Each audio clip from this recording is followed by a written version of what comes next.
Captain William Morrison held the film up to the light box, his weathered hands trembling slightly as he traced the outline of the thoracic spine. Two vertebrae T11 and T12 were compressed into wedge shapes. The bone edges showed clear signs of healing, callus formation around the fracture sites, muscle atrophy visible in the surrounding tissue. This was not a fresh injury. "Lieutenant Bradley," Morrison said, his voice barely above a whisper, "come look at this." His assistant crossed the small examination room of Camp Ruston's hospital ward. The Louisiana humidity made everything feel close oppressive. Outside, the June sun beat down on the rows of tar paper barracks that housed over 4,000 German prisoners of war. Bradley leaned in, studying the film. "What am I looking at, sir?" "The spine of a 20-year-old German woman who arrived here 3 days ago." Morrison pointed to the compression fractures. "According to her file, she was injured when a building collapsed during the American advance. 2 weeks ago." Bradley frowned. "That looks older than 2 weeks." "It is older than 2 weeks." Morrison turned to face his assistant directly. "This injury is at least 3 to 4 months old. Look at the healing progression. Look at the muscle wasting around the vertebral column. This kind of atrophy takes months to develop." "So her file is wrong." Morrison shook his head slowly. "Her file is not just wrong, Lieutenant. Her file is impossible." He walked to the window and looked out at the prisoner compound. Somewhere in the women's section, a young woman named Herta Vogel lay on a hospital bed, staring at the ceiling, refusing to speak to anyone. "No one can walk with an injury like this," Morrison said. "The pain would be unbearable. The pressure on the spinal nerves would make every step agony." And yet, according to the interrogation reports, this woman was working 12-hour shifts in a Luftwaffe communications bunker until the day she was captured. He turned back to Bradley. "She walked for 4 months with a broken spine. She worked for 4 months with a broken spine. And when I find out why, I suspect the answer will change everything we think we know about her." Bradley waited. He had served under Morrison for 18 months and knew when the captain was working through a problem. "The question is not how she survived," Morrison continued. "The question is what she was surviving from. Because I am beginning to think the enemy who broke her spine was not American." The screen fades to black. To understand how this young woman ended up in a hospital bed 6,000 miles from home, we need to go back to a communications bunker in northern Germany, back to a January night in 1945, and back to a secret that almost killed her. But first, we need to understand the man who would save her life, and why saving her would become the hardest thing he ever did. William Morrison was 45 years old in the summer of 1945. He had gray at his temples and lines around his eyes that came from 20 years of looking at things most people never had to see. He was a surgeon, a good one. He had trained at Johns Hopkins before the First War and served in the Army Medical Corps in France in 1918. When this war started, Morrison was too old to be drafted. He had a comfortable practice in Columbus, Ohio, a wife named Margaret who loved him, and a son named Robert who wanted to be just like his father. Robert was 19 when he enlisted, 19 when he shipped out to England, 19 when he died on a beach in Normandy on the 6th of June, 1944. Morrison received the telegram on a Tuesday afternoon. Margaret was at her sister's house. He read the words 3 times before they made sense. And then he sat down in his study and did not move for 6 hours. The next morning, he re-enlisted. He told Margaret it was because the Army needed experienced surgeons. He told himself it was because he wanted to honor Robert's sacrifice. But the truth was simpler and darker. He could not stay in that house, walking past Robert's empty room, eating dinner at a table set for 3 when there were only 2. The Army did not send him to France. They sent him to Louisiana to Camp Ruston to run the hospital for German prisoners of war. It was considered a safe assignment, a quiet assignment, a place where a grieving father could finish out the war without being reminded of what he had lost. But Morrison was reminded every day. Every time he looked at a young German soldier, he saw Robert.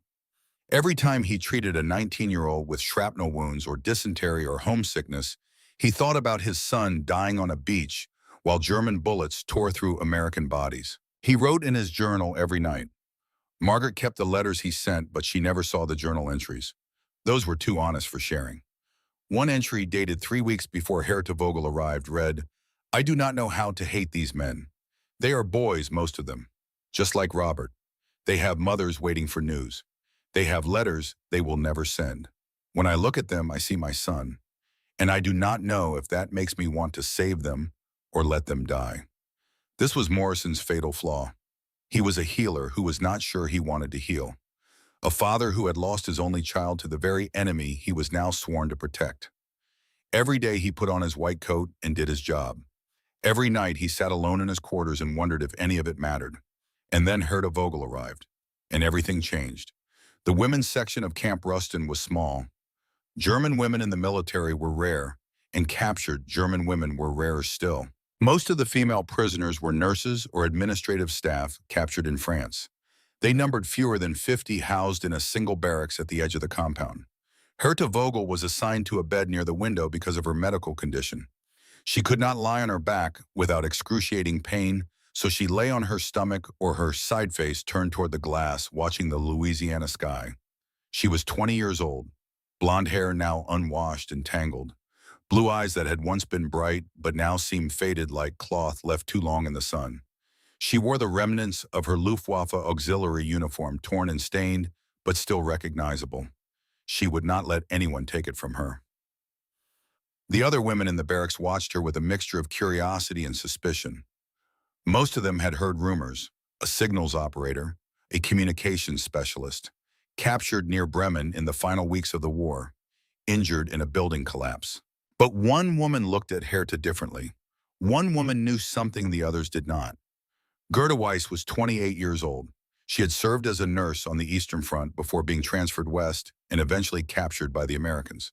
She was a true believer, a Nazi to her core.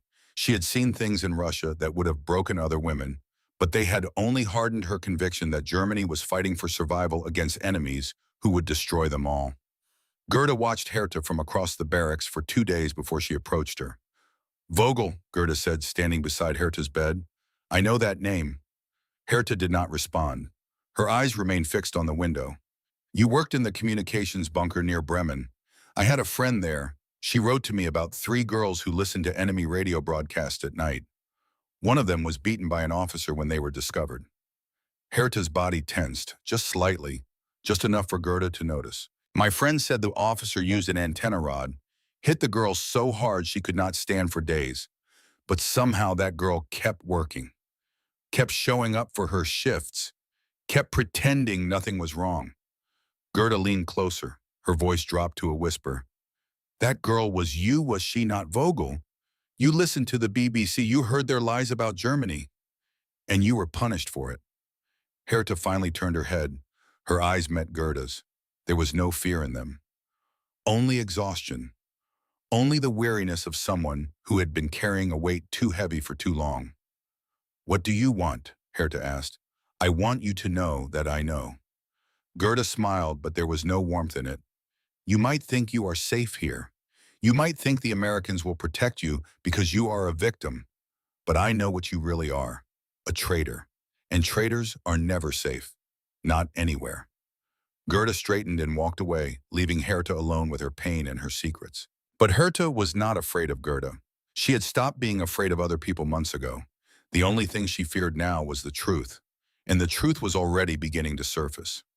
3 days after Herta arrived, Morrison made his decision. The X-ray was too troubling to ignore. He needed answers, and the only way to get them was to talk to the patient directly. He brought Private Heinrich Weber with him as a translator. Weber was 25 years old, born in Hamburg, but raised in Chicago after his family fled Germany in 1935. He spoke German like a native, but considered himself American through and through. They entered Herta's section of the barracks together. Morrison pulled a chair next to her bed and sat down. Weber stood nearby, ready to translate. "Miss Vogel," Morrison began, speaking slowly so Weber could keep up. "My name is Captain William Morrison. I am the chief surgeon at this facility. I need to ask you some questions about your injury," Weber translated. Herta listened without expression. "When did you injure your back?" Morrison asked. "April 22nd, Herta replied through Weber, "when the building collapsed." Morrison shook his head. "Miss Vogel, I have looked at your X-rays. Your injury is not 2 weeks old. It is at least 3 to 4 months old. The bone shows clear signs of healing. The muscles around your spine have atrophied from prolonged immobility." Herta said nothing. I do not understand how you could have walked with an injury like this, Morrison continued. I do not understand how you could have worked. The pain alone should have been unbearable. But more than that, I do not understand why you would lie about when it happened. Still nothing. Morrison leaned forward. I am a doctor, Miss Vogel. My job is to help you, but I cannot help you if I do not know the truth. Please, tell me what really happened. Herta turned her head and looked at Morrison directly. It was the first time she had looked at anyone in the camp without fear or suspicion. She studied his face, the gray hair, the tired eyes, the lines of grief that even kindness could not hide. You lost someone, she said quietly. Weber hesitated, then translated. Morrison was caught off guard. Yes, my son, in France. I am sorry, Herta said. I know what it is to lose someone. They sat in silence for a long moment. Outside, the sound of prisoners working in the fields drifted through the window. The Louisiana heat pressed in on them like a living thing. What happened to your back, Miss Vogel? Morrison asked again, his voice gentler now. Herta closed her eyes. A single tear escaped and ran down her temple into her pillow. I cannot tell you, she whispered, not because I do not want to, but because you would not believe me, and because there are people here who would use it against me. Who would use it against you? Herta opened her eyes. My own people. Dr. Morrison, the enemy who broke my spine, was not American. The enemy who broke my spine wore the same uniform I wore. And if I tell you the truth, there are women in this barracks who will make sure I never leave this camp alive. Morrison sat back. He looked at Weber, who seemed equally stunned. Miss Vogel, Morrison said carefully, this is an American prisoner of war camp. We follow the Geneva Convention. We protect prisoners from harm. If someone is threatening you, I can help. Herta laughed. It was a small, bitter sound. You can protect me from other prisoners, doctor.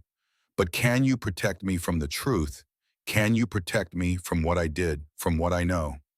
Before Morrison could respond, the door to the barracks opened. A German nurse named Ingrid Hoffman entered, looking flustered. Captain Morrison, Ingrid said in accented English. I'm sorry to interrupt, but I found something. Under Miss Vogel's mattress. I think you need to see it. She held out a small notebook. Herta's eyes went wide with panic. No, Herta said, trying to sit up and wincing in pain. Please, that is private. Please do not read it. But Morrison had already taken the notebook. He opened it and saw pages filled with German handwriting. Dates, entries, what appeared to be a diary. Weber, Morrison said, I need you to translate this for me. All of it. Herta lay back down, her face pale. You will know everything now, she whispered. Everything I have tried to hide. Weber sat in Morrison's office for an hour reading the diary aloud while Morrison listened and took notes. With each entry, the story became clearer and more horrifying. January 28, 1945. Tonight, Oberleutnant Brandt discovered us listening to the BBC. Greta had tuned the radio while he was supposed to be asleep. He came out of nowhere. I could see the rage in his eyes when he heard the English voices. He demanded to know who had changed the frequency. Maria was shaking. Greta was about to confess. I spoke first. I said it was me. I do not know why. Maybe because I knew Greta has a little sister at home who needs her. Maybe because I was tired of being afraid. Brandt picked up the antenna rod from the equipment rack. He told me I knew the punishment for treason. I told him I only wanted to know the truth. He hit me 3 times. The third blow knocked me backward into the steel equipment shelf. I felt something break inside me. I could not breathe. I could not move. I lay on the concrete floor and watched him walk away. He did not even look back. January 30th, 1945. I cannot stand without help. Greta and Maria have been carrying me to the latrine and back. Brandt called us into his office this morning.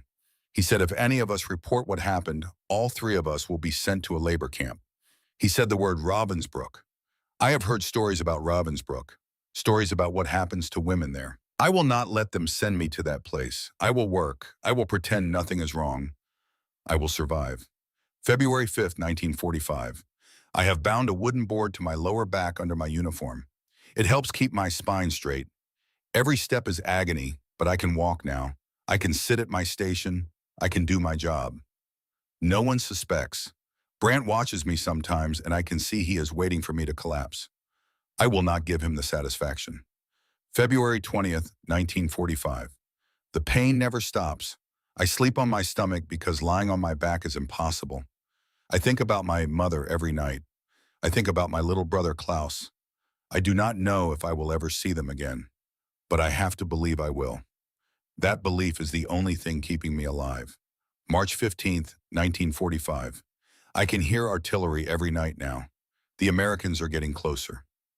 I do not know if that is good or bad. We have been told they are monsters, that they will torture us, violate us, kill us. But I have been listening to their radio broadcasts for months. They do not sound like monsters. They sound like people, tired people, scared people, just like us. April 20th, 1945. This is the last night. I can hear machine guns in the distance. Tomorrow either I will be free or I will be dead. Either way, this pain will end. Weber finished reading. His hands were shaking. Morrison sat in silence for a long moment. Then he spoke. She worked for 4 months with a broken spine, not because of loyalty to Germany, not because of dedication to the war effort, but because she was afraid of being sent to a concentration camp for listening to the radio. Ravensbrück was a women's concentration camp, Weber said quietly. Tens of thousands of women were imprisoned there. Many of them died. Morrison stood and walked to his window. He looked out at the camp, at the rows of barracks, at the guard towers and barbed wire fences. Somewhere out there, a 20-year-old girl was lying in a hospital bed, waiting to find out if the Americans would be any different from the Germans who had broken her. I need to talk to her again, Morrison said. Right now. Morrison found Herta exactly where he had left her. She had not moved. She was staring at the ceiling, waiting. He sat down beside her bed. Weber stood nearby. This time Morrison did not start with questions. He started with the truth. I read your diary, he said through Weber, all of it. Herta closed her eyes. Tears began to fall. You did not deserve what happened to you, Morrison continued. You were beaten by your own officer for wanting to know the truth. You worked through unimaginable pain because you were afraid of something even worse. You are not a traitor, Miss Vogel. You are a survivor. Herta opened her eyes. For the first time since arriving at Camp Ruston, she looked at Morrison with something other than fear or exhaustion. She looked at him with hope. What will happen to me? She asked. You will receive medical treatment. You will receive physical therapy. When you are well enough, you will be repatriated to Germany to find your family.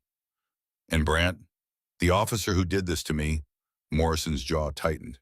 If he is alive and in custody, he will be held accountable. What he did to you was a war crime, Miss Vogel. It was assault.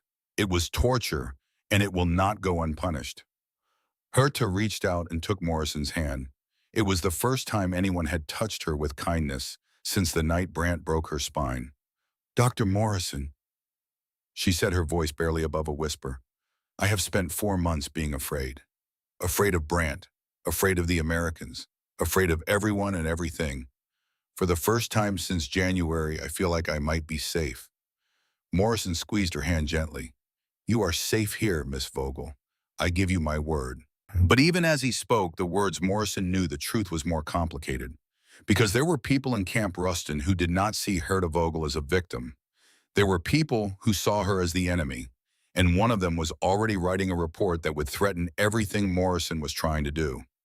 In another building less than 100 yards away, Sergeant Major Harold Garrett put the finishing touches on his investigation file.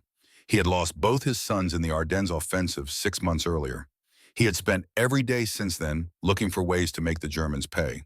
And now he had found the perfect target, a young woman named Herta Vogel, a signals operator who had worked for a unit that coordinated anti-aircraft defenses near Bremen, a unit responsible for shooting down American bombers, a unit that had killed American pilots.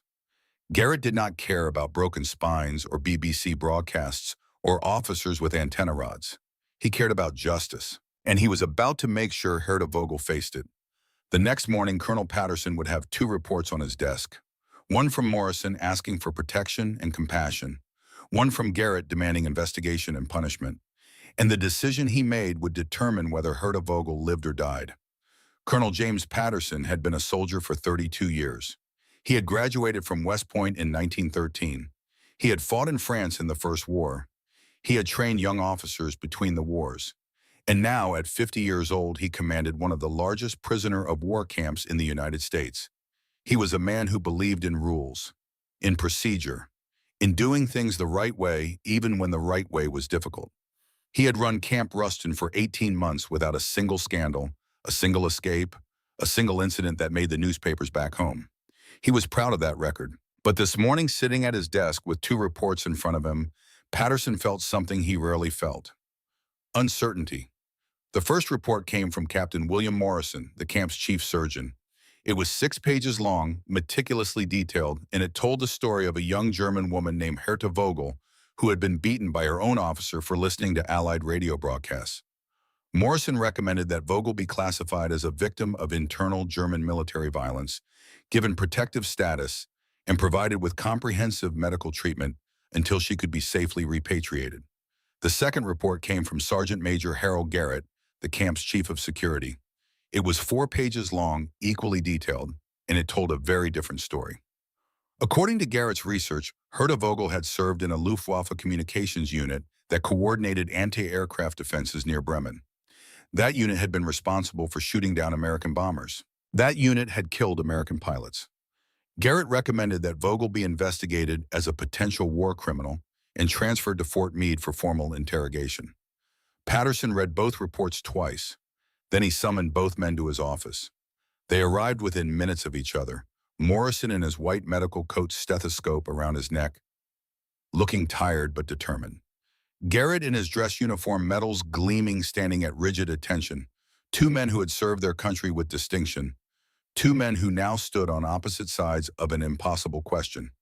"Gentlemen," Patterson began, gesturing for them to sit. Neither man moved. "We have a situation. I have read both of your reports regarding the prisoner Herta Vogel. Your recommendations are directly contradictory." "With respect, Colonel," Garrett said, his voice clipped and formal, "there is no contradiction. The facts speak for themselves.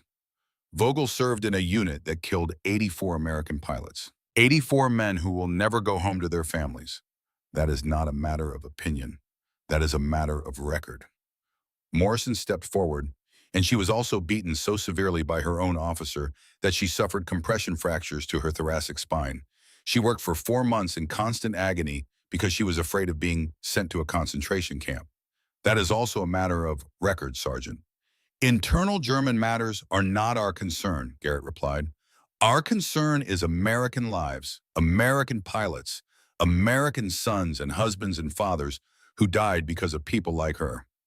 "She was a communications operator," Morrison said, his voice rising slightly. "She sat at a radio and relayed messages. She did not fire a single shot. She did not make a single tactical decision. She was a 20-year-old girl following orders in a system that would have killed her if she refused." "Following orders," Garrett's voice dripped with contempt. "Nuremberg will not accept that excuse, Captain. Following orders did not save the concentration camp guards. It will not save the people who helped the Nazi war machine function." "Nuremberg is for war criminals," Morrison shot back, "for the men who gave the orders, not for the girls who typed the messages." "Enough." Patterson's voice cut through the argument like a blade. Both men fell silent. The colonel stood and walked to the window. Outside, the Louisiana sun was beginning its daily assault on the camp. Prisoners were already lining up for work details. Guards were making their rounds.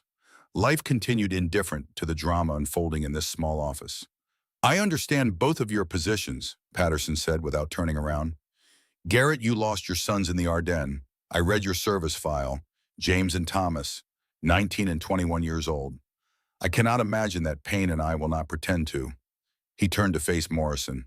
"And you, Captain, you lost Robert at Normandy, 19 years old, first wave on Omaha Beach." Patterson returned to his desk and sat down heavily. "We have all lost something in this war. We have all paid a price. The question is not whether we have the right to be angry. We do. The question is what we do with that anger." He picked up both reports and held them side by side. "Morrison, you say this woman is a victim who deserves protection. Garrett, you say she is a participant in a system that killed American soldiers. Here is what I know: both of those things can be true at the same time." He set the reports down. "This is an American prisoner of war camp. We operate under the Geneva Convention. We do not torture. We do not abuse. We do not take revenge on prisoners who were following orders in a war that is now over. That is not who we are. That is not what America stands for. Garrett's jaw tightened, but he said nothing. However, Patterson continued, Sergeant Garrett raises a legitimate concern. If this woman has information about German military operations, we have a duty to gather that intelligence. Not through coercion, not through threats, but through proper channels. He looked at Morrison. Captain, you will continue to provide medical treatment to the prisoner. You will also, when she is well enough, conduct informal conversations with her about her time in the Luftwaffe. If she has information of value, we want to know about it. Then he looked at Garrett. Sergeant, you will continue your investigation into her unit's activities, but you will not contact the prisoner directly. You will not interview her. You will not intimidate her or any other prisoner in connection with this matter. Is that understood? Understood, Colonel. Garrett's voice was flat, defeated, but his eyes told a different story. His eyes said this was not over. Dismissed. Morrison left first. Garrett lingered for a moment as if wanting to say something more. Then he turned and walked out, closing the door with more force than necessary. Patterson sat alone in his office, staring at the two reports. He had made a decision. But he knew with the certainty of 32 years of military experience that decisions like this one never stayed made for long. The physical therapy room was small and sparse. 2 parallel bars for walking exercises, a treatment table covered in white sheets, a cabinet full of bandages and braces, and the tools of Dorothy Walsh's trade. Dorothy was 38 years old. Before the war, she had been a physical education teacher at a high school in Pennsylvania. She had coached the girls' basketball team to 3 consecutive state championships. She had taught hundreds of teenagers how to use their bodies, how to push through pain, how to find strength they did not know they had. Now she taught the same things to wounded soldiers, and occasionally to wounded prisoners. Herta Vogel sat on the treatment table, her face pale with anticipation. Weber stood nearby to translate, though Dorothy had picked up enough German over the past 2 years to handle basic instructions. Miss Vogel, Dorothy said, her voice warm but businesslike. I have reviewed your medical file and your x-rays. Dr. Morrison tells me you have compression fractures to your 11th and 12th thoracic vertebrae. He also tells me you walked on those fractures for 4 months. Weber translated. Herta nodded slightly.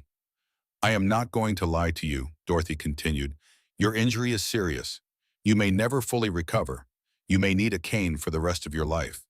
But I have seen soldiers with worse injuries learn to walk again. I have seen men who were told they would never leave their wheelchairs run marathons. The body can do remarkable things when the mind refuses to quit. She stepped closer to Herta. Dr. Morrison says you have an impressive tolerance for pain. He says you push through agony that would have broken most people. That tells me something about you, Miss Vogel. It tells me you are a fighter. Herta looked up. Her eyes met Dorothy's. I did not have a choice, Herta said quietly. Weber translated. Everyone has a choice, Dorothy replied. You could have given up. You could have let them send you to that camp. You could have died on the floor of that bunker. But you did not. You chose to live. You chose to survive. And that choice is going to be the foundation of everything we do together. Dorothy extended her hand. So, are you ready to learn how to walk again? Herta hesitated. Then she took Dorothy's hand and gripped it firmly. Yes, she said, I am ready. The first session was brutal. Dorothy helped Herta stand for the first time in weeks. The pain was immediate and overwhelming. Herta gripped the parallel bars so hard her knuckles turned white. Sweat poured down her face. Her breath came in short, sharp gasps. But she did not fall. She did not cry out. She stood there trembling for 30 seconds, then a minute, then 2 minutes. Enough for today, Dorothy said finally. You did well. Herta collapsed back onto the treatment table exhausted, but there was something new in her eyes, something that had not been there before. Pride.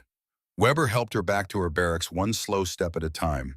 Along the way they talked, not about the war or the camp or the investigation, about smaller things, simpler things. Where did you grow up? Herta asked. Hamburg, Weber replied. Until I was 10. Then my family moved to Chicago. Why did you leave Germany? Weber was quiet for a moment. My father was a doctor.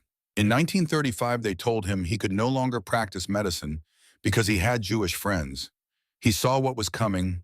He got us out while he still could. You were lucky. I know. Weber helped Herta up a small step. Many people were not so lucky. Many people did not see it coming until it was too late. I saw it coming, Herta said softly. Or at least I suspected. But I did not know what to do. I was 17 when the war started. What could I do? You listened to the BBC, Weber said. You tried to find out the truth. That was something. It was not enough. Maybe not, but it was more than most people did. Weber paused outside the barracks door. Miss Vogel, may I ask you something? Herta nodded. When you were listening to those broadcasts, what did you hear? What made you keep listening, even though you knew it was dangerous? Herta thought for a long moment. I heard the truth, she said finally. They told us we were winning.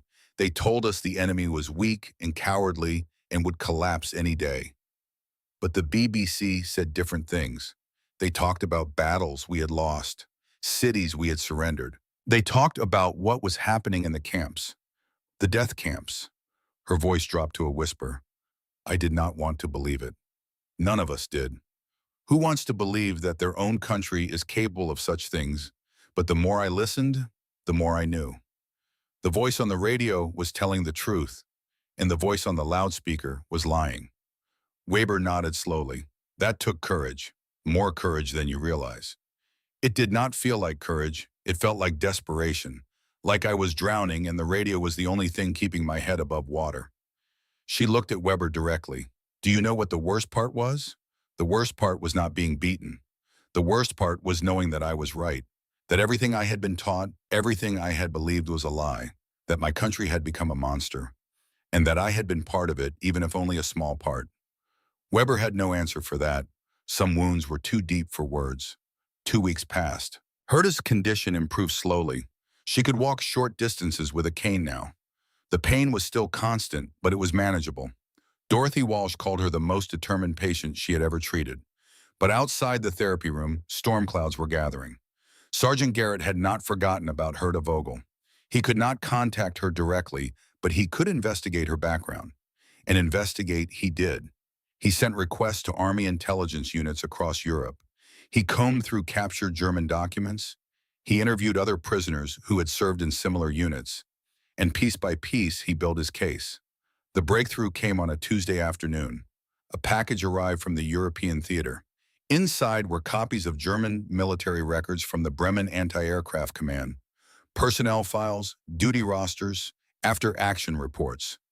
Garrett spread the documents across his desk and began to read.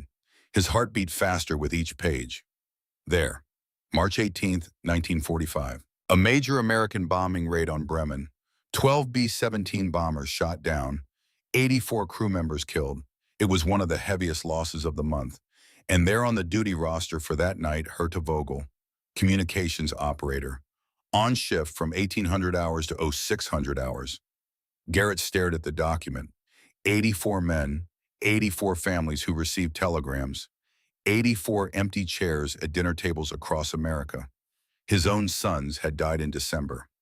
James and Thomas. They had not died in a bombing raid, but they had died fighting the same enemy. They had died because Germany refused to surrender. They had because people like Herta Vogel kept the war machine running. Garrett gathered the documents and walked to Colonel Patterson's office. Colonel, he said, laying the papers on Patterson's desk, I have new evidence regarding the prisoner Vogel. Patterson looked at the documents. His expression did not change, but Garrett could see his jaw tighten. The night of March 18th, Garrett continued, 84 American airmen killed. Vogel was on duty that night. She relayed the communications that allowed those anti-aircraft batteries to function. She may not have pulled the trigger, Colonel, but she was part of the mechanism that killed those men. Patterson was silent for a long moment. Then he spoke. What are you asking me to do, Sergeant? I am asking you to reconsider Vogel's status. She is not just a victim. She is a participant. She helped kill Americans, and she should be held accountable. Patterson leaned back in his chair. Accountable how? She was a communications operator, a clerk, essentially. If we hold her accountable, do we also hold accountable every German cook who fed the soldiers, every German seamstress who sewed the uniforms? This is different, Colonel. She was directly involved in combat operations. She relayed messages. She did not aim guns or drop bombs or make tactical decisions. Garrett's voice hardened. With respect, Colonel, 84 men are dead. Their families deserve justice. And what does justice look like to you, Sergeant? Do we court-martial a 20-year-old girl for doing the job she was ordered to do? Do we send her to prison? Execute her. Garrett said nothing, but his silence spoke volumes. Patterson stood and walked to the window. This was becoming a habit, this staring out at the camp while difficult decisions pressed down on him. I will speak with Captain Morrison, Patterson said finally. I will inform him of this new evidence. But my previous orders stand. Vogel will continue to receive medical treatment. You will continue your investigation. And when the time is right, we will determine the appropriate course of action. And when will the time be right, Colonel? Patterson turned to face Garrett. When I say it is Sergeant. Dismissed. Garrett left the office. But his eyes still carried that same message. This was not over. Not by a long shot. News traveled fast in a prison camp. Within days, everyone knew about Garrett's investigation. Everyone knew about the 84 pilots. Everyone knew that Herta Vogel was at the center of a growing storm. Gerda Weiss saw her opportunity. She gathered her allies quietly, a handful of women who shared her beliefs, women who had served faithfully for the Reich and resented being imprisoned by the Americans, women who saw Herta Vogel as a symbol of everything they despised: weakness, betrayal, collaboration. They made their move on a Thursday evening in the women's mess hall. Herta had been eating her meals in the infirmary since her arrival. But tonight, for the first time, she felt strong enough to join the other prisoners. Dorothy Walsh encouraged her. It would be good for her recovery, Dorothy said. Good for her mental state. She needed to start reintegrating into normal life. Dorothy did not know about Gerda Weiss. Herta entered the mess hall slowly, leaning on her cane. Weber walked beside her, ready to help if she stumbled. The room fell silent as she appeared. Dozens of eyes turned to watch her. She found an empty seat near the door. As she sat down, the women on either side of her stood and moved away without a word. Herta ate in silence, or tried to. The food tasted like nothing. Her appetite had vanished the moment she felt those eyes on her. Then Gerda Weiss stood up. Everyone, Gerda said, her voice carrying across the hall, I think we should all know who we are eating with tonight. The room went completely still. Gerda walked toward Herta's table, her footsteps echoing on the wooden floor. This is Herta Vogel. Some of you know her already. Communications operator. Luftwaffe auxiliary. She seems harmless, does she not? A victim. A poor girl who was beaten by a cruel officer. Gerda smiled coldly. But that is not the whole story. The Americans are investigating her now. Do you know why? Because her unit shot down 84 American bombers, 84 planes full of American pilots who will never go home. Murmurs rippled through the crowd. Some women looked shocked. Others looked confused. A few nodded with grim satisfaction. But that is not why I am standing here, Gerda continued. I am standing here because Herta Vogel is a traitor. She listened to BBC broadcasts every night.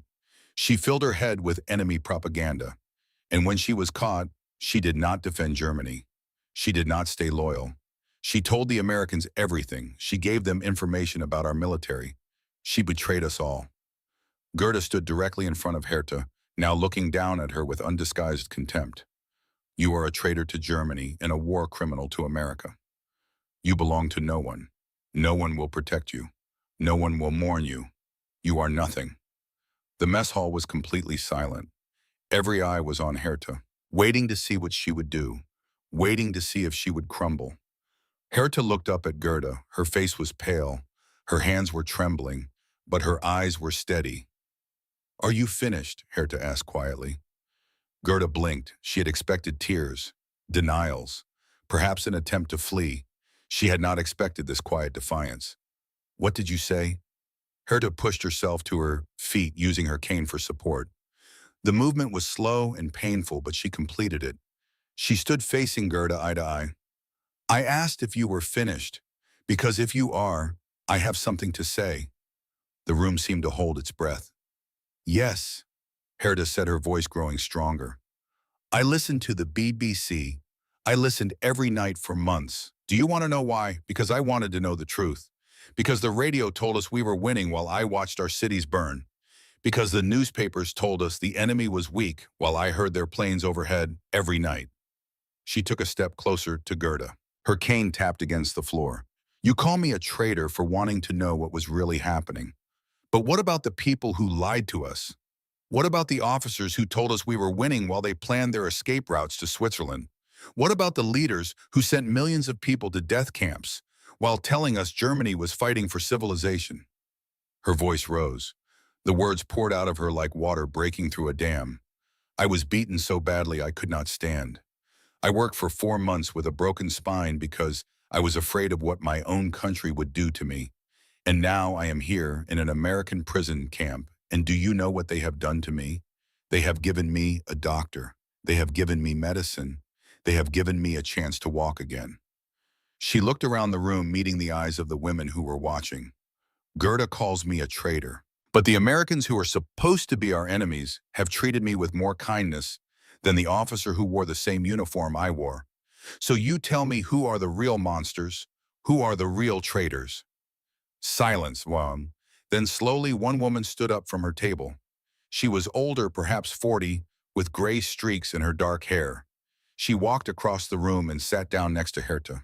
Then another woman stood, and another. Within a minute, half a dozen women had moved to sit near Herta, leaving Gerda standing alone in the middle of the room. Gerda's face flushed red with anger. She opened her mouth to speak, but no words came. She had lost. She knew it. Everyone knew it. She turned and walked out of the mess hall without another word. Herta sank back into her chair, exhausted. Her hands were still shaking. The pain in her back was excruciating from standing so long. But she had done it. She had found her voice, and she had refused to be silenced. Dorothy Walsh, who had been watching from the doorway, turned to Weber. That girl, Dorothy said quietly, is one of the strongest people I have ever met. Weber nodded. I think she always was. She just needed time to remember it. The next morning, a telegram arrived at Camp Ruston from the European Theater Command. Colonel Patterson read it 3 times before calling Morrison to his office. Captain Patterson said, handing Morrison the telegram, "Read this." Morrison's eyes scanned the message. His face went pale. Regarding prisoner Herta Vogel, stop information from other German POWs indicates Vogel may have retained classified intelligence from communications post. Stop encoded messages regarding locations of secret facilities and escape routes for high-value targets. Stop. Vogel may have significant intelligence value. Stop. Request priority interview. Stop. Morrison looked up. What does this mean? Patterson leaned back in his chair. It means Herta Vogel may know things that could help us find Nazi war criminals who are trying to escape. It means she is not just a victim or a perpetrator. She may be an asset. An asset. If she has information about where those people are hiding, about their bank accounts, about their escape networks, she could be invaluable to our efforts to bring them to justice. Morrison set the telegram down. And what does that mean for her treatment, for her status? Patterson was quiet for a moment. Then he spoke carefully. It means we need to have a very different conversation with Miss Vogel. Not an interrogation, a conversation. We need to find out what she knows and whether she is willing to share it. He looked at Morrison directly. You have built a relationship with her. She trusts you. I want you to be the one who talks to her. Find out what she remembers. Find out what she is willing to tell us. Morrison nodded slowly. And if she cooperates, if she gives us useful information, then we can discuss reclassifying her status, perhaps as a cooperating witness rather than a standard prisoner of war. Morrison picked up the telegram again. He thought about Herta Vogel, about everything she had survived, about everything she had already told him, and he realized that the story was far from over. In fact, it might just be beginning. Morrison found Herta in the physical therapy room the next morning. She was practicing walking between the parallel bars, her face tight with concentration, sweat beading on her forehead. Dorothy Walsh stood nearby, counting her steps. 12, Dorothy said. 13, 14. That is a new record, Miss Vogel. Herta reached the end of the bars and gripped them tightly, breathing hard. She looked up and saw Morrison standing in the doorway. Something in his expression made her pause. Dr. Morrison, she said, you look troubled. Morrison waited until Dorothy helped Herta to a chair. Then he pulled up a seat across from her and sat down. Weber entered behind him and closed the door. "Miss Vogel," Morrison began, "I need to have an important conversation with you. Not as your doctor, as someone who is trying to help you." Herta's eyes narrowed slightly. She had learned to be wary of conversations that began this way. "We received a telegram yesterday from the European Command," Morrison continued. "It contained information about you, information that could change your situation here significantly." "What kind of information?" Morrison chose his words carefully. "Other German prisoners have reported that you may have retained classified intelligence from your time as a communications operator. Encoded messages, locations of secret facilities, information about high-ranking officials who are trying to escape justice." Herta said nothing. Her face remained neutral, but Morrison saw her hands tighten on the arms of her chair. "If this is true," Morrison said, "if you do have this kind of information, it could be extremely valuable. Not for punishing ordinary soldiers, for finding the people who ordered the worst crimes, the people who ran the camps, the people who planned the murders of millions." Herta looked down at her hands. "And if I have this information, what happens to me?" "Colonel Patterson has indicated that cooperation could lead to a change in your status. You could be reclassified as a cooperating witness rather than a standard prisoner. It would affect how you are treated. It would affect when you are released. It would affect everything." Herta was quiet for a long moment. When she finally spoke, her voice was barely above a whisper. "I remember things," she said. "Messages I was not supposed to remember. Numbers, names, coordinates. I have a good memory for these things. It is why they chose me for communications work." "What kind of things do you remember?" Herta looked up, meeting Morrison's eyes directly. "I remember messages from January and February of this year. Messages about contingency plans, about moving money to Switzerland, about escape routes through Spain and Portugal, about ships leaving from Italian ports." Morrison leaned forward. "Do you remember specific names, specific account?" "Some, not all. The messages were encoded, but after a while you start to recognize patterns. You start to understand what the codes mean, even if no one tells you directly." She paused, then continued. "There were 3 men, high-ranking. I never saw their names spelled out, but I heard their code names repeated over and over. And I remember the bank account numbers they used, 8-digit numbers. I remember all of them." Morrison sat back in his chair. This was bigger than he had expected. Much bigger. "Miss Vogel, I need to ask you something important. Are you willing to share this information with us? Officially, on the record." Herta was silent for a long time. Outside, the sounds of the camp continued. Prisoners working, guards patrolling, life moving forward indifferent to the weight of the moment. "I have one condition," Herta said finally. "What is it?" "I want to be classified as a cooperating witness, not a war criminal. I want to be sent home to my family when my medical treatment is complete. And I want a letter, from you, stating that I tried to do the right thing." Morrison nodded slowly. "I think those terms can be met, but I will need to confirm with Colonel Patterson." "There is one more thing," Herta said. "I want Sergeant Garrett to hear what I have to say. I want him to understand that I am not just a number on a casualty report. I want him to see me as a person." Morrison hesitated. "That may be difficult. Garrett has strong feelings about—" "I know what Garrett feels," Herta interrupted. "He lost his sons. I understand that pain. But he needs to understand my pain too. He needs to understand that we are all victims of this war, every single one of us." Morrison looked at Weber, who shrugged slightly. Then he looked back at Herta. "I will see what I can arrange." The meeting took place 3 days later in Colonel Patterson's office. It was the largest gathering the room had ever held. Patterson sat behind his desk. Morrison stood to his right. 2 intelligence officers from New Orleans occupied chairs along the wall, notebooks open and pens ready. Weber stood near the door, prepared to translate if needed. And in the corner, arms crossed, face like stone, stood Sergeant Major Harold Garrett. He had not wanted to come. He had argued with Patterson for 20 minutes, insisting that his presence would only complicate matters. But Patterson had overruled him. If Garrett wanted to see justice done, Patterson said he needed to see all of it. not just the parts that confirmed what he already believed. Herta entered in a wheelchair pushed by Dorothy Walsh. She could walk with a cane now, but the distance from the medical barracks to the administrative building was still too far. Her face was pale but composed. She wore a clean dress that one of the other prisoners had lent her. Her hair was neatly combed and pulled back. She looked, Morrison thought, like a young woman about to testify at her own trial. Patterson gestured to a chair that had been placed in the center of the room. Dorothy helped Herta transfer from the wheelchair and then stepped back to wait by the door. "Miss Vogel," Patterson began, his voice formal but not unkind. "Thank you for agreeing to speak with us today. Captain Morrison has explained the purpose of this meeting. Do you understand why we are here?" "Yes, Colonel." Herta's voice was steady. "You want to know what I remember?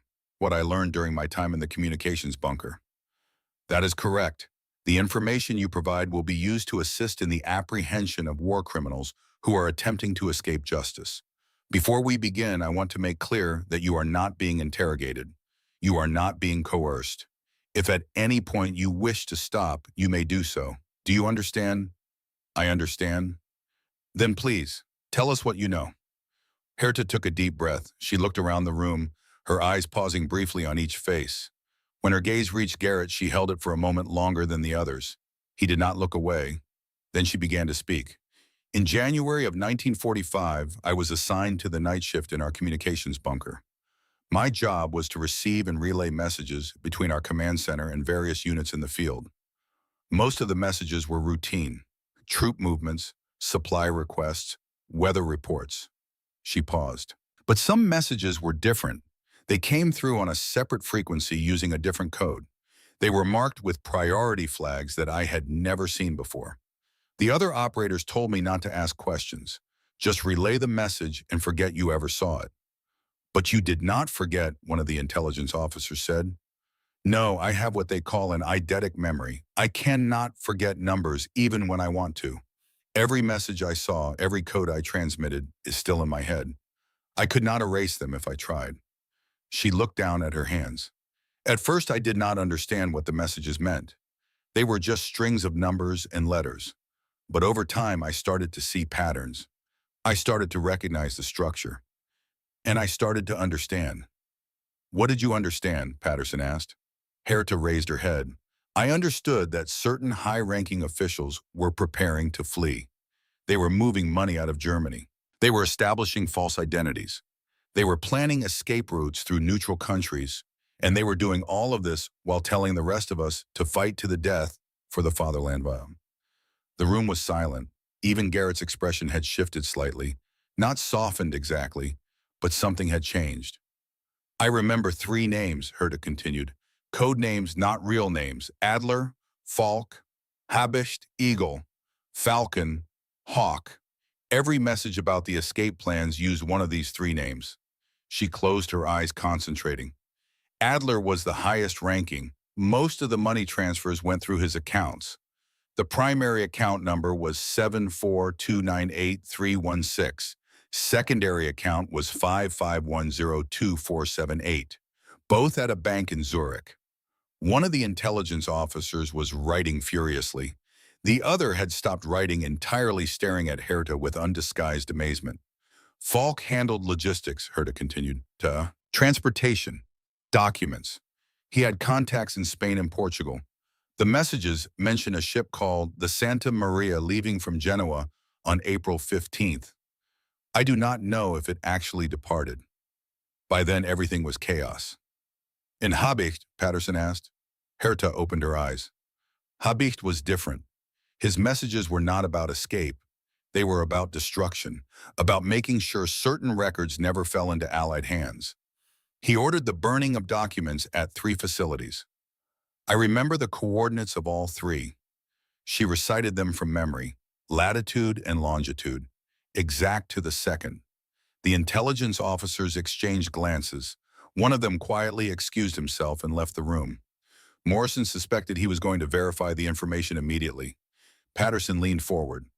"Miss Vogel, how can you be certain about these details? You are recalling messages from months ago, messages you saw only briefly." "Because I saw them more than once," Herta replied. "These were priority messages. They were repeated multiple times to ensure receipt. I must have seen the same account numbers dozens of times, the same coordinates, the same code names. They are burned into my memory. She paused. And because I knew even then that someday this information might matter, even before I understood exactly what it meant, I knew it was important. So I made myself remember. I made myself memorize every detail. The room fell silent again. Morrison watched Garrett. The sergeant had not moved, but his expression had changed. The hatred was still there. But now there was something else. Confusion, perhaps, or the beginning of doubt. Patterson stood. Miss Vogel, I need to consult with my colleagues. We will take a short recess and then continue. The intelligence officers followed Patterson out of the room. Dorothy moved to help Herta, but Herta shook her head. She remained in her chair, looking straight ahead. Morrison started to leave with the others, but Herta's voice stopped him. Dr. Morrison, would you ask Sergeant Garrett to stay for a moment? Morrison hesitated. He looked at Garrett, who seemed equally surprised by the request. After a moment, Garrett nodded slightly. Morrison left the room, closing the door behind him. Weber remained, but he stepped back into the corner, giving them space. For a long moment, neither Herta nor Garrett spoke. The silence stretched between them, heavy with everything that remained unsaid. Finally, Herta broke it. You lost your sons, she said simply. I am sorry. Garrett's jaw tightened. Do not. Do not what? Do not try to make me feel sympathy for you. Do not try to make this personal. Herta shook her head slowly. It is already personal. It has been personal from the beginning. You hate me because of what my unit did. You hate me because 84 American pilots died while I was relaying messages that helped kill them. Garrett said nothing, but he did not deny it. I understand that, Herta continued. I would probably feel the same way if our positions were reversed. But I need you to understand something too. She pushed herself to her feet, using the chair for support. The movement was slow and painful, but she completed it. She stood facing Garrett, looking up at him. I was 20 years old, she said. I was given a quote and told to do it. I was told that if I refused, I would be sent to a place where women were worked to death or murdered. I was told that asking questions was treason. I was told that the enemy, your people, were monsters who would torture and kill me if I was captured. Her voice grew stronger. I did not choose to be in that bunker. I did not choose to relay those messages. I did not choose for those pilots to die. But I did choose something. I chose to listen to the truth when everyone around me was lying. And I chose to remember what I heard because I knew someday it might help bring the real criminals to justice. She took a step closer to Garrett. Her legs trembled with the effort, but she did not fall. You want someone to blame for your son's deaths. I understand that. Blame the officers who gave the orders. Blame the politicians who started the war. Blame the madmen who convinced an entire nation that conquest and murder were noble goals. But do not blame a 20-year-old girl who was trying to survive in a world gone mad. Garrett stared at her. His face was a mask impossible to read. 84 men, he said finally. His voice was hoarse. 84 letters to 84 families. Do you know what those letters say? We regret to inform you. That is how it starts. We regret to inform you that your son, your husband, your father has been killed in action. I know, Herta said softly. I received a letter like that once. My father. Stalingrad, 1943.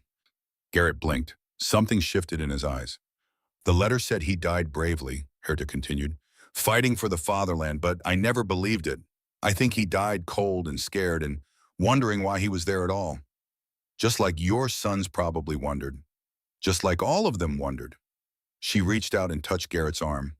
He flinched but did not pull away. We are both victims, Sergeant. You and me, your sons and my father. All of us. The only ones who are not victims are the men who started this war and then ran away when it was lost. The men whose escape routes I am helping you find. Garrett was silent for a long moment. Then slowly he spoke. I still cannot forgive you. Not completely. Maybe not ever. I am not asking for forgiveness, Herta replied. I am asking for understanding. There is a difference. Garrett looked at her, really looked at her. perhaps for the first time since she had arrived at Camp Ruston. "The coordinates you gave," he said finally. "One of them is a facility near Munich. Intelligence has been trying to locate it for months. If you are right, you may have just helped us find evidence that will convict some of the worst war criminals in history." "I know," Herta said. "That is why I remembered. That is why I am telling you, because the real monsters are still out there, and they need to be stopped." Garrett nodded slowly. It was not forgiveness, it was not even acceptance, but it was something, a crack in the wall, a first step on a very long road. "I will tell Patterson that I have no further objections to your reclassification," Garrett said. "You have earned that much." He turned and walked to the door. With his hand on the handle, he paused. "Your father," he said without turning around. "What was his name?" "Wilhelm," Herta replied. "Wilhelm Vogel." Garrett nodded once. Then he opened the door and walked out, leaving Herta alone with Weber and the weight of everything that had been said. The intelligence proved valuable beyond anyone's expectations. Within 2 weeks, one of the Swiss bank accounts Herta had identified was frozen by Allied authorities.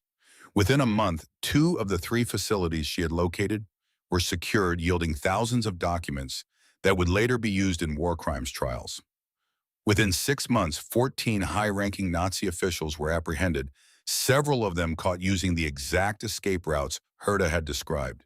She never learned the real identities of Adler, Falk, and Habicht. But Morrison told her months later that all 3 were eventually captured. All 3 stood trial. All 3 were convicted. Colonel Patterson kept his word. Herta was reclassified as a cooperating witness. Her status changed. Her treatment changed. She was no longer an enemy. She was something far more complicated. A victim who had become an asset. A prisoner who had helped her captors achieve justice. The other German women in the camp reacted in various ways. Some admired her courage. Some resented her cooperation. Gerda Weiss never spoke to her again, which Herta considered a blessing, but most simply accepted her for what she was. A young woman who had done what she needed to survive. A young woman who had, in her own small way, tried to make things right. November 1945, 6 months after her arrival at Camp Ruston. Herta stood at the gate of the camp, a small suitcase in her hand and a cane in the other. She could walk now, not far and not fast, but she could walk. Dorothy Walsh called it a miracle. Morrison called it the result of extraordinary determination. Herta called it stubbornness. The same stubbornness that had kept her on her feet in that bunker for 4 months. The same stubbornness that had kept her alive when giving up would have been so much easier. Morrison came to see her off. He had a package in his hands. "Your medical records," he said, handing them to her. "Give these to any doctor you see in Germany. They will explain your condition and the treatment you received here." Herta took the package. "Thank you, Dr. Morrison, for everything." Morrison reached into his pocket and produced an envelope. "And this is the letter you asked for. It explains what you did here, how you cooperated, how you helped us. If anyone in Germany questions your loyalty or your actions, this letter will speak for you." Herta took the envelope with trembling hands. She did not open it. She simply held it against her chest like something precious. "I do not know how to thank you," she said. "You gave me more than medical treatment. You gave me back my belief that people can be good, that enemies can be kind." Morrison smiled sadly. "You gave me something too, Miss Vogel. When my son died, I lost my faith in the future. I could not see the point of anything anymore. But watching you fight, watching you survive, watching you choose truth over fear over and over again, you reminded me why we keep going, why we keep trying, even when everything seems hopeless." He extended his hand. Herta took it. "Take care of yourself, Miss Vogel. Find your family. Build a life. Be happy." "I will try," Herta said. "And you, Dr. Morrison, will you be all right?" Morrison looked out at the camp, at the barbed wire and the guard towers and the rows of barracks that had been his home for the past 2 years. "I think so," he said. "I think I finally understand something I have been struggling with since Robert died. This war was not about good people and bad people. It was about ordinary people caught in extraordinary circumstances, trying to survive, trying to do right, often failing, sometimes succeeding. You taught me that. You and your broken spine and your stubborn refusal to give up." He squeezed her hand one last time, then released it. Goodbye, Herta. Goodbye, Dr. Morrison. She walked through the gate without looking back. A truck was waiting to take her to the train station, the first leg of a long journey home. Morrison watched until she was out of sight. Then he turned and walked back into the camp, back to his work, back to the endless task of healing wounds that went far deeper than broken bones. 40 years later, Columbus, Ohio, autumn 1985. Sarah Morrison stood in her late father's study, surrounded by boxes of papers and photographs, and the accumulated memories of a life well lived. William Morrison had died peacefully in his sleep 3 weeks earlier at the age of 85. He had practiced medicine until he was 70, then retired to write his memoirs. He had never finished them. Sarah was sorting through his desk when she found the box. It was a simple wooden box tucked into the back of the bottom drawer. Inside were letters, dozens of them, maybe 100, all addressed to her father, all from the same sender. Herta Vogel, Germany. The earliest letter was dated 1947. The most recent was from 1984, just a year before her father died. Sarah sat down and began to read. The letters told a story of recovery and rebuilding, a story of returning to a ruined Germany and finding her mother and brother alive in a small town west of Hanover, a story of meeting a young teacher named Friedrich, of falling in love, of getting married in 1948. There were letters about the birth of a daughter, Anna, in 1950, letters about Anna's first steps, her first words, her first day of school, letters about Friedrich's career and Herta's work as a translator, letters about ordinary life, the kind of life that had seemed impossible in 1945. And woven through all of them like a golden thread were expressions of gratitude for the medical care, for the kindness, for the letter that had protected her from suspicion in the difficult years after the war. One letter dated 1960 stood out. Dear Dr. Morrison, it read, "Today Anna asked me about my cane. She wanted to know why I walked differently from other mothers. I told her the truth. I told her about the war, about the bunker, about the officer who hurt me. And I told her about you, about the American doctor who saved my life and gave me the chance to be her mother. She wants to write you a letter herself. I have enclosed it with this one. She is only 10, so please forgive her spelling." Attached was a child's letter, written in careful, uneven handwriting. Dear Dr. Morrison, thank you for helping my mama. She is the best mama in the world, and I am glad she is alive. Mama says you are a good man. I hope I can meet you someday. Love, Anna Vogel, age 10. Sarah wiped tears from her eyes. She had known nothing about this. Her father had never mentioned Herta Vogel or Camp Ruston or any of it. At the bottom of the box, she found one more letter. This one was in her father's handwriting. It was addressed to Herta, but had never been sent. The envelope was sealed, but the date on the outside was 1984. Sarah hesitated. Then she opened it. Dear Herta, her father had written. I received your letter about Anna's graduation. How proud you must be. A doctor just like her mother's American friend. The circle comes around. You asked me once why I kept writing to you after all these years. I do not think I ever gave you a proper answer. So here it is. When I met you, I was a broken man. My son was dead. My faith in humanity was shattered. I had gone to war to find meaning, and I had found only more death.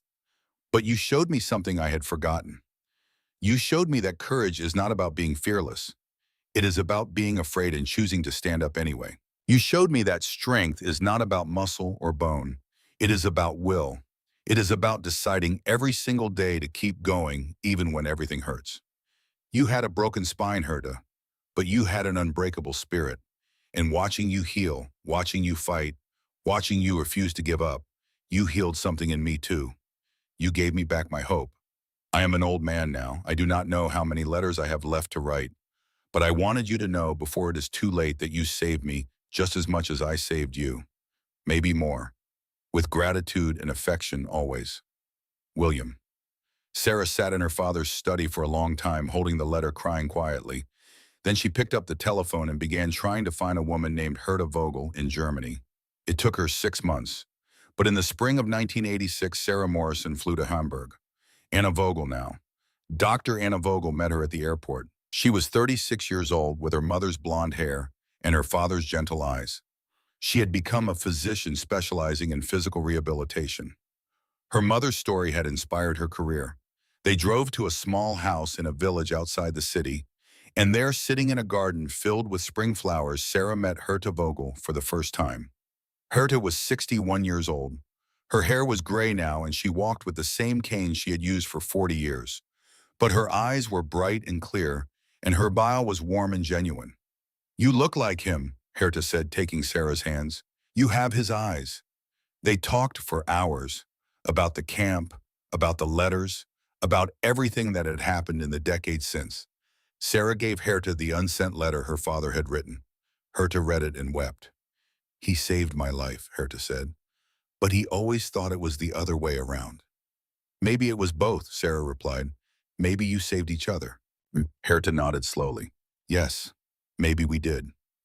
That evening, Anna showed Sarah something special, a small museum exhibit in the nearby city featuring stories of women in World War II. One section was dedicated to Herta's story, her photograph, her medical records, a copy of the letter Morrison had written for her in 1945. "Mama has been collecting items for the archive for years," Anna explained. "She wants people to remember.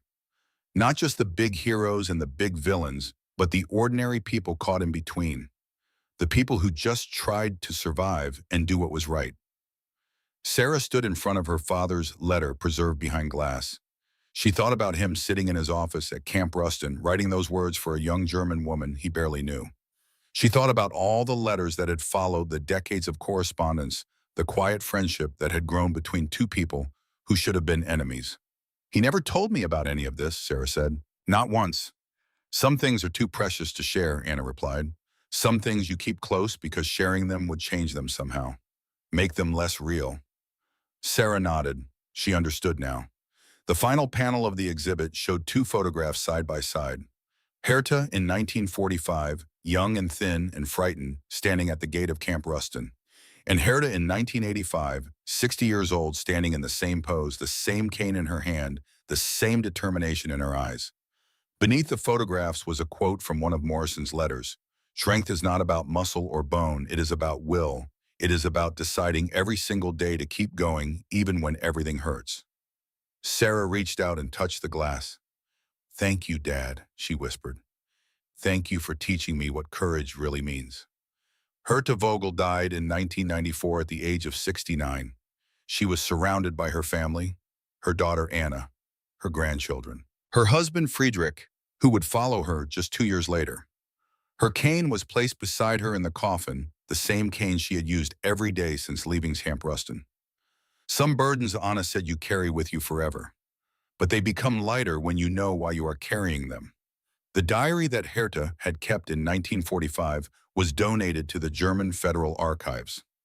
Her story was included in 3 different books about women in World War II. A documentary mentioned her briefly. A historian called her a footnote in history, but a remarkable one. But to the people who knew her, she was more than a footnote. She was a wife, a mother, a grandmother, a survivor, a woman who had walked 4 months with a broken spine because she refused to let fear win. And somewhere in an archive in Louisiana, in a folder marked Camp Ruston Medical Records 1945, there is still a copy of her X-ray. 2 compression fractures, E11 and T12, healed but never fully repaired. A reminder that some wounds never completely heal, and that healing is not the same as forgetting. The story of Herta Vogel is not about heroes and villains. It is about ordinary people making impossible choices in impossible circumstances. It is about the American doctor who saved an enemy and found redemption. It is about the German girl who broke the rules and paid the price and never stopped fighting. It is about the truth that she risked everything to find, the truth that she carried with her across an ocean, the truth that she shared with her captors and her children and anyone who would listen. That truth is simple, really. We are all human. We all suffer. We all hope. And sometimes in the darkest moments, strangers can become saviors. Enemies can become friends. And a broken spine can carry an unbreakable spirit all the way home.